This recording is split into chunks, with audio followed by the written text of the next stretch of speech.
Yep, awesome.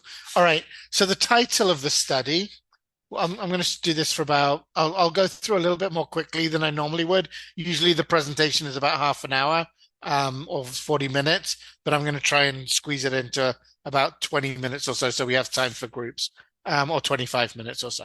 Um, Feel free to ask any questions. It's a conversation. So feel free to do that. Ask any questions if you like. So the title of the study was Gender Praxis, Rural Fiji Radio and Mobile Devices. Um, so that picture is not the main radio station, but the satellite radio station for the radio station that I did the study about. The community or media organization that I did the study about, and that's their satellite radio station, as in satellite, as in an external office on one of the other islands. So Gender Praxis, Rural Fiji Radio Mobile Devices. So the structure, this is the thing to kind of remember is, I had my introduction, I had my literature review and theoretical framework, I had my method, I had my results, I had my discussion, I had my conclusion, and I spoke about future research as well. So that was the structure of the dissertation with those. And what you will probably find is that I'm sure you've read a lot of academic studies already and research already, but you probably have seen and noticed that a lot of studies,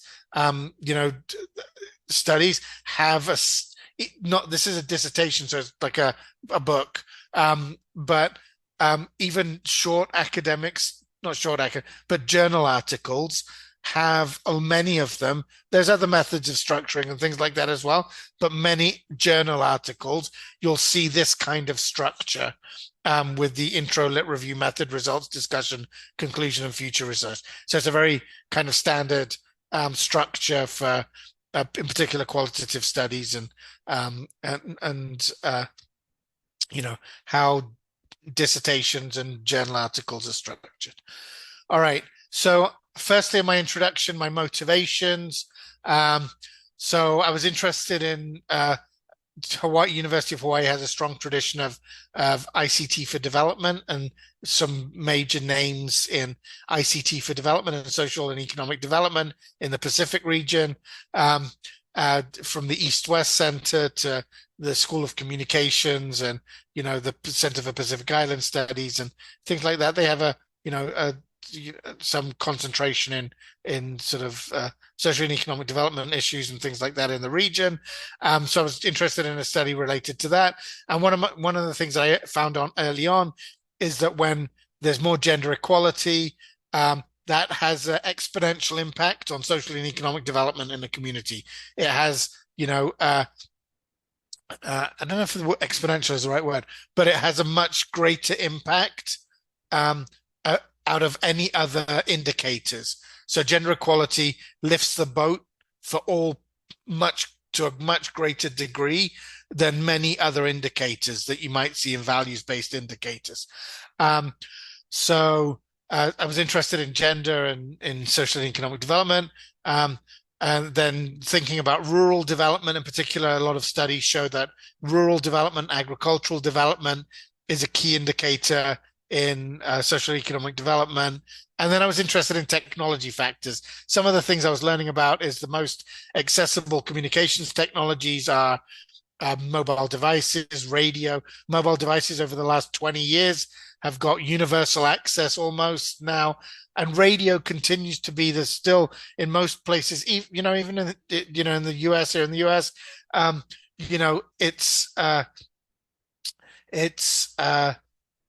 radio is still the dominant media platform everywhere in the world, right? So you think about when you get in the car, you turn on the radio.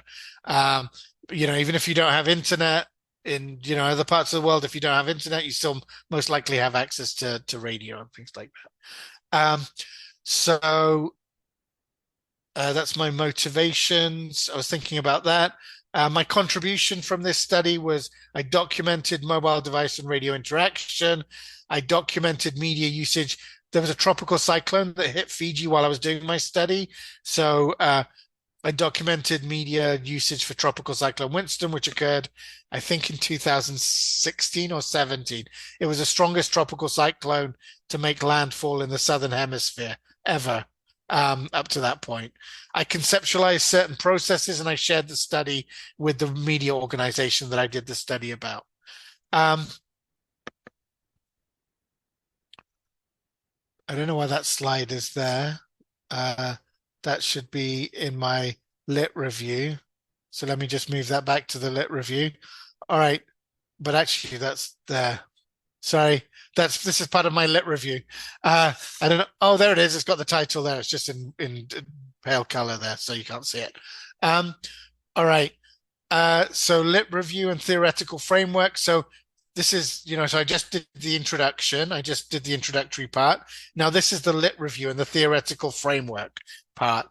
So I had a number of theories that I used for my study: participatory communications theory, post-development theory, and inclusive innovation. So I did a thorough review of the literature of the field of ICT for development, which is the kind of where the study started to fit. And I found these theories that contributed to participatory communications. The name describes really what it is. Post-development theory, thinking beyond traditional development patterns and things like that, and thinking about non-linear, non-Western based development orientations and things like that. And inclusive innovations, where people living in inclusive innovation is this theory, but Fiji doesn't have extreme poverty, but it has poverty, some rural poverty, 4%, 40% rural poverty. But inclusive innovation, thinking about how innovations come about in communities that are experiencing extreme poverty of below $2.50 a day, defined by the United Nations. So some of the ideas, theoretical ideas from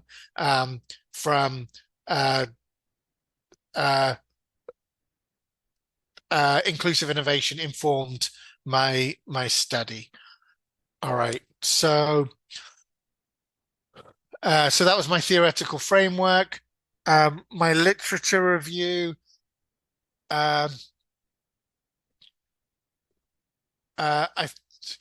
did some literature review about contemporary discourses, development as freedom, media and development, so on and so forth, Pacific women and development, women's empowerment, gender inequality as a reflection of existing disparity, trends in the Pacific, and so on. So this is some of my lit review, which I'm not going to go into detail about right now.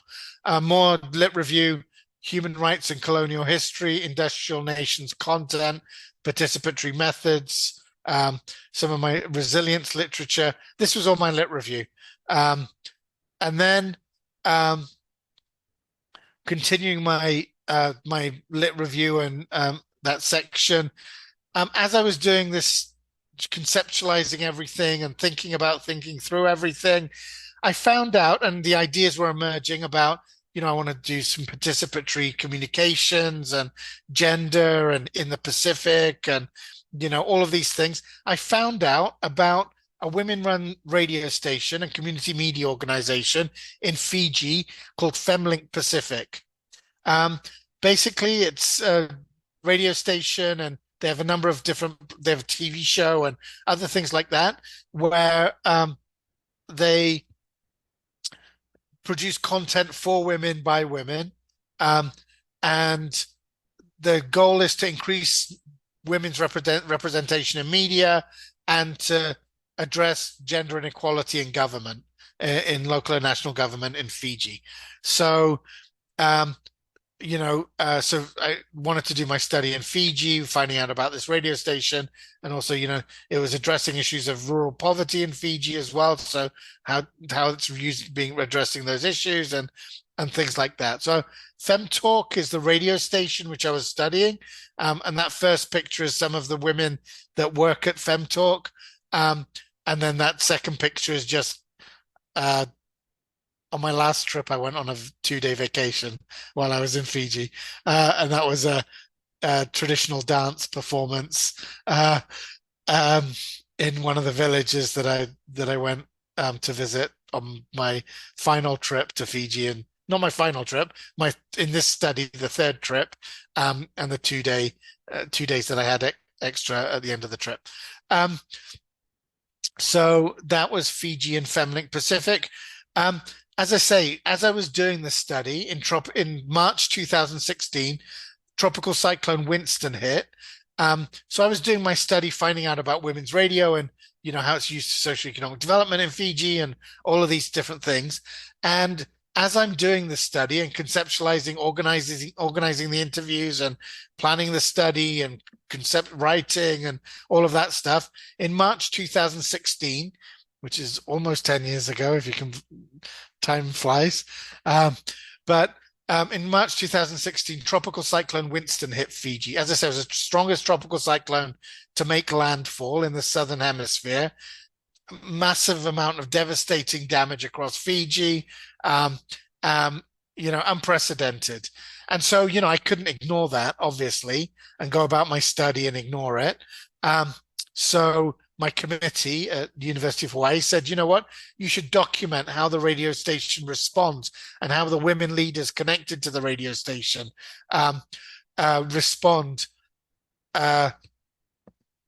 to the tropical cyclone. So it became actually a major part of my study. Like half my study is about climate change resiliency and Tropical Cyclone Winston and the radio station. So I started with one research question, and then I added a second research question. So at the end, when you do your study, at the end of the lit review, you're going to have a research question. So you're going to design a research question, which is, the question that you want to answer in the study. So my research question one was, how do women in rural and agricultural communities in Fiji utilize mobile devices to interact with community radio? What effect, if any, does such usage have on their realization of praxis, voice, and generation of knowledge as an alternative development paradigm? And then research question two, how did and are women in rural Fiji utilizing mobile devices to interact with community radio in response to Cyclone Winston? What effect, if any, did and does such usage have on mitigating the effects of Cyclone Winston and resilience factors? So those were the two research questions. As I read this now, I think there's actually, I don't think I thought about it, but I think they're really good research questions. Even I'm not patting myself on the back or being, my wife says, don't be presumida. But thinking about it now, they were actually pretty decent research questions, which had a lot of help from my committee and things like that. But all right. So I came, these were my two research questions.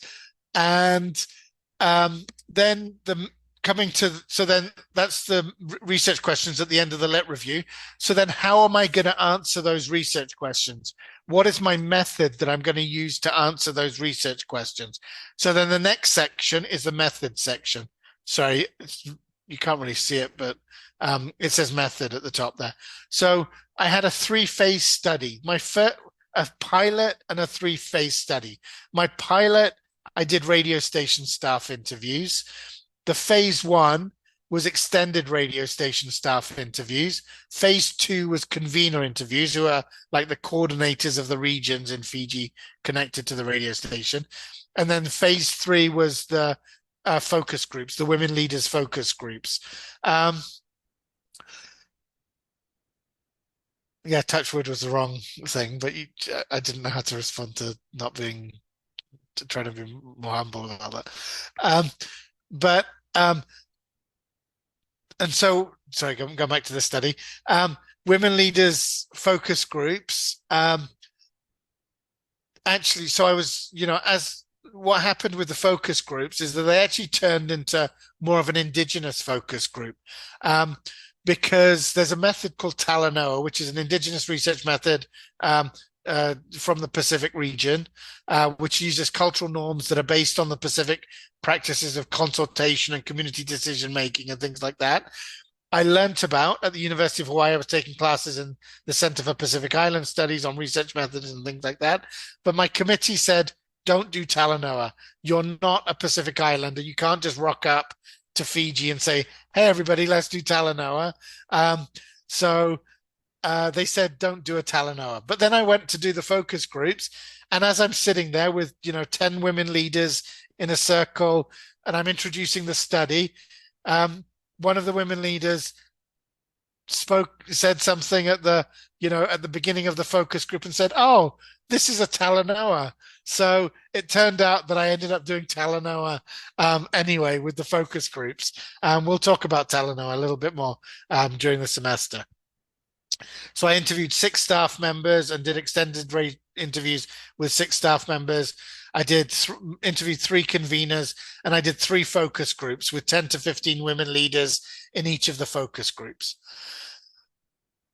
Then I recorded everything. I backed up everything because my committee chair was like, you got to back up everything. You can't go to Fiji again. I managed to get funding for everything, and she was like, "Oh, you're not going to get more funding, so back up everything. You can't do another trip if you lose data." So I backed up everything and um, transcribed everything, and I paid a online service to transcribe everything. And then I used a platform called NVivo. You're not going to do anything this complicated, but I'm just describing how I did it. But then, there's a platform called NVivo, which is a categorization content analysis platform, which allows you to import data and categorize things from the data itself. It's called NVivo. If you do, if you in the future, not for this project, but in the future, you do a qualitative study and you want to do content analysis from data that you've collected, NVivo is amazing, really, really user friendly. You can do a lot of cool stuff with it. And one of my friends mentioned it to me and told me about it. One of my friends at University of Hawaii is a faculty member at University of Hawaii. So transcription and grant backups and then coding and categories through NVivo. All right. So then I had my results. So the previous section was the method, and then I did my analysis and results. And then the results, I had some ideas that emerged about FemLink's purpose, FemLink's activity. For example, they highlight stories and making sure that women's stories are told, closing the information and gender gap, enhancing women's participation at all levels of decision making. The activities are producing policy documents, interviews and event shows, and training young women producers and broadcasters.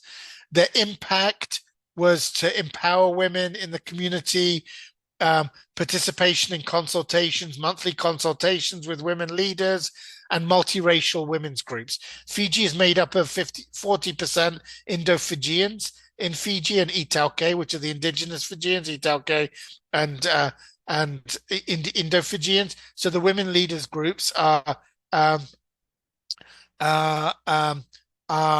multiracial groups, which is very rare, actually. It's not so common to have those multiracial groups in Fiji, which was interesting. And some of the challenges, the range of the radio station. I also found out about a platform called Mobile Suitcase Radio, which is a radio in a suitcase. You go out to the village or the market, but interview someone in the market or the village, and it has a range and it broadcasts directly from the suitcase directly to radio stations. I can't remember the range of it. I think it was like 20, 30 kilometers or something like that. A range directly from the suitcase. And there's a history of that in the Pacific, of a platform called Walkabout Cassettes, where they would, in the early days of recording cassettes, they would go out and record stories in the villages and broadcast it over the radio station, which in one case led to the independence movement and in Vanuatu, I think it was, it led to independence in Vanuatu, that realization of shared culture. They have a community radio times, and then the main uh, like dimension of it is that they engage in capacity building and they have a long-term commitment to the communities. Then another platform I found out about was Women's Weather Watch, where they would communicate about weather conditions. It was simple language, SMS. 240 families as part of the network, women leaders in the network. They had a personal connection during tropical cyclone and extreme weather conditions, which was really helpful. But some of the challenges were if you lose power on your mobile phone, um, then they would have to go to like a gas station and they would charge the phone up from the water and air part of the gas station. But during a weather condition, that's a difficult thing to do. But the cell networks were still up. So that was interesting. Um, Women's Weather Watch, it's easy access because of cost. The range is good. The simplicity of language is important because, it everyone could understand. The challenge they found is that some of the radio, the weather reports on TV and radio, the language was complex, like weather, wind speeds, and tropical cyclone categories. So they explained it in much simpler language, which was much more accessible. Ease of use with radio and mobile devices and SMSs. Um, Mobile phone access, everybody has access to a mobile phone, and accuracy as well. There was better information. So I conceptualized with those results, my discussion, I conceptualized certain things, just stepping back from the results, analyzing things a little bit.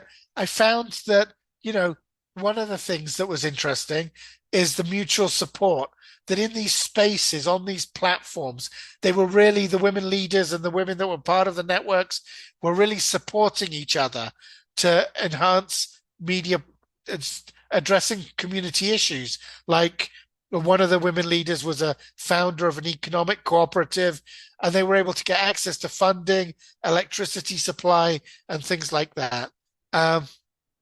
Another thing that I found out was about voice.